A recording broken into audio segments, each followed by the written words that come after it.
A.K. Saxena, associated with Dr. V.K. Jain for last 26 years. मैं Zainab orthopaedic centre में काम कर रहा हूँ 26 साल से। हम लोगों ने यहाँ पर जो प्रैक्टिस में ट्रॉमा पेशेंट्स को जो देखते हैं, उसमें ज़्यादातर जो ट्रॉमा पेशेंट आते हैं वो कोलिस फ्रैक्चर आते हैं या दूसरे भी फ्रैक्चर्स आते हैं। जो भी फ्रैक्चर्स आते हैं, पेशेंट जो हमसे सवाल पूछता है वो 3 मेन होते हैं। उसमें ये है कि पेशेंट ने पूछना फ्रैक्चर कौन सा है, दूसरा पूछना सर्जरी होनी है, तीसरा पूछना प्लास्टर लगना है या पट्टी बांधनी है। तो तीनों में ट्रीटमेंट एक्सप्लेन करने होते हैं पेशेंट को, तीनों के फायदे और नुकसान बताने होते हैं। उसके बाद पेशेंट ने डिसाइड करना होता है कि भैया आपने कौन सा ट्रीटमेंट चूज करना है। सर्जरी के कुछ फायदे हैं, कुछ नुकसान है, कंजर्वेटिव के भी कुछ फायदे हैं, कुछ नुकसान है। हम लोग उनको समझा देते हैं और उसके बाद जब पेशेंट प्लास्टर लगवा के जाता है या सर्जरी के बाद जाता है, तो मेन इशू आता है कि जो हम उनको बताते हैं वो फॉलो नहीं करते।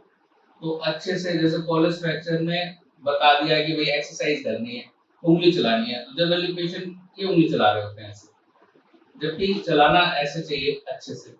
तो एक देसी भाषा में उनसे कहते हैं भाई लड्डू बनाने आते हैं आपको, लड्डू बनाने हैं, खोलना है, बंद करना है, तो स्टिफनेस के चांसेस कम हो जाते हैं। फिजियोथेरेपी का टाइम बच गया पेशेंट का। दूसरा, फिर फॉलोअप में दिक्कत आती है यूनियन की। तो कभी यूनाइट होता है फ्रैक्चर, कभी नहीं होता, तो उसमें बताना होता है कि पेशेंट को कि हड्डी जोड़ने में किसी डॉक्टर का कोई रोल नहीं है। हड्डी नेचुरल जुड़ेगी, चाहे उसमें प्लेट लगा के जुड़े या हम प्लास्टर से जोड़े। जब तक नेचुरल की हड्डी जुड़नी है, डिलेड यूनियन में जा सकती है, उसका पता नहीं।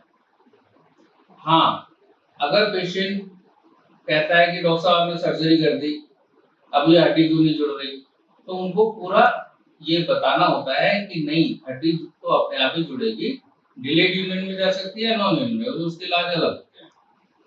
उसके बाद पेशेंट फॉलोअप में अगर एक सवाल और सबसे ज्यादा करता है कि अब हम काम पे कब जा सकते हैं, तो डिपेंड करता है कि लोअर लिम्ब में, अपर लिम्ब में फंक्शन, अगर फंक्शन जल्दी चाहिए तो हमें सर्जरी की तरफ जाना होता है, और अगर फंक्शन नहीं चाहिए तो पेशेंट अपना प्लास्टर से कंटिन्यू कर सकता है अकॉर्डिंग टू फ्रैक्चर। तो ये सब चीजें हैं जिसमें हमें एक्सरसाइजेस पे ध्यान ज्यादा देना है। दूसरा, पेशेंट का जो उनकी डाइट है वो प्रॉपर न्यूट्रिएंट्स डाइट लें, उसमें साथ में कुछ सप्लीमेंट्स हम लोग देते हैं।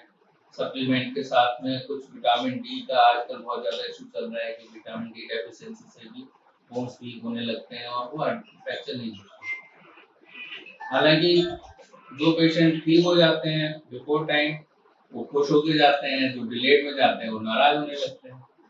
तो नेचर तो खैर पता नहीं किसका साथ क्या होगा।